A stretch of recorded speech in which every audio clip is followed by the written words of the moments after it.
ভাবুন তো, লাল সবুজ জার্সি গায়ে বাংলাদেশের মেয়েরা দাঁড়িয়ে আছে এশিয়ার সবচেয়ে বড় ফুটবল মঞ্চে। সামনে ৯ বারের চ্যাম্পিয়ন চীন, শক্তিধর উত্তর কোরিয়া আর লড়াকু উজবেকিস্তান।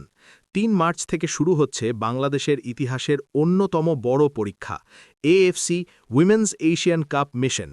প্রথমবারের মতো এই মর্যাদাপূর্ণ আসরের মূল পর্বে খেলতে নামছে বাংলাদেশ নারী দল।